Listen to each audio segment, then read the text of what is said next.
Hello दोस्तों नमस्कार। जितने भी ईपीएस 95 पेंशन धारक हैं आप सबका हमारे नए वीडियो में स्वागत है। दोस्तों आज हम लोग बात करने वाले हैं सीबीटी की बैठक के बारे में, लेकिन सीबीटी की बैठक से पहले ईपीएस 95 पेंशन धारकों के लिए कौन सी सबसे महत्वपूर्ण खुशखबरी सामने निकल के आई है उसके ऊपर जानेंगे। दोस्तों मैं आपको बता दूं कि लगभग कई सालों के बाद में इस प्रकार से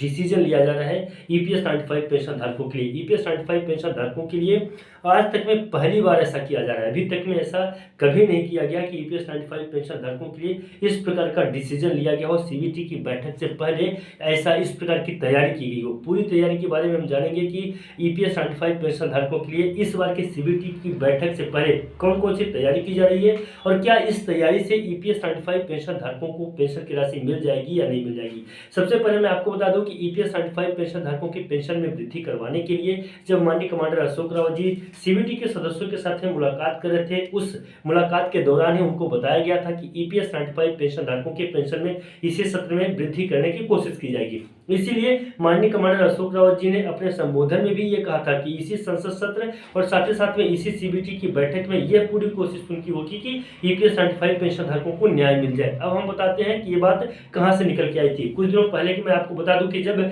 सीबीटी के सदस्य माननीय हरभजन सिंह सिद्धू जी से बात हुई थी तब उन्होंने बताया था कि इस सीबीटी की बैठक जो आगामी सीबीटी की बैठक होगी उस सीबीटी की बैठक से पहले 10 केंद्रीय ट्रेड यूनियन के साथ में बैठक की जाएगी और ईपीएस 95 पेंशन धारकों की पेंशन में कहां पे प्रॉब्लम्स आ रही है, किस प्रकार से उनको पेंशन की राशि मुहैया कराई जा सकती है, क्यों उनको पेंशन की राशि नहीं मिल पा रही है और कितनी तक उनको पेंशन की राशि बढ़ी हुई मिल सकती है। ईपीएस 95 पेंशन धारकों को पेंशन राशि न मिलने के पीछे का प्रमुख वजह क्या है, किस प्रकार की जो प्रमुख बातें थी उन बातों के ऊपर चर्चा की जाएगी।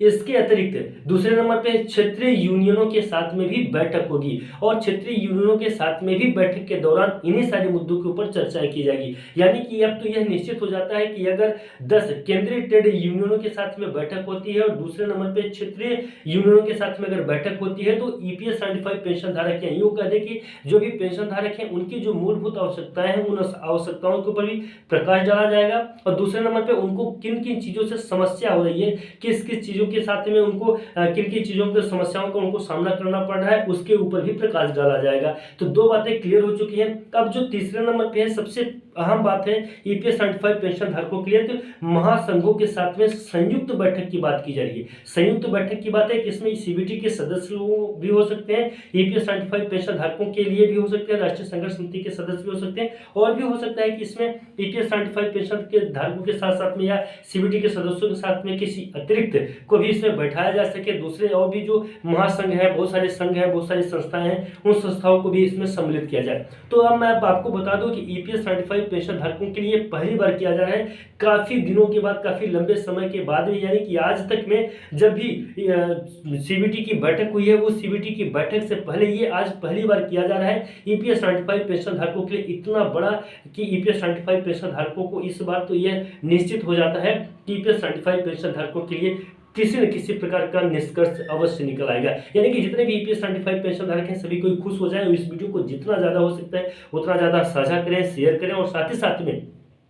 चैनल पे नए हैं, पहली बार आए हैं तो आप चैनल को सब्सक्राइब करें, क्योंकि ईपीएस 95 पेंशन धारकों के लिए सबसे पहले और सबसे सटीक जानकारी आपको हमारे यूट्यूब चैनल पे मिलती है, वो भी बाई फेस। दोस्तों आपको इस जानकारी वीडियो कैसा लगा कमेंट में जरूर बताइएगा और अपना प्यारा सा कमेंट डाल दीजिएगा। आप कहाँ से हैं, अपने राज्य का नाम जरूर लिखिएगा। नमस्कार, जय हिंद,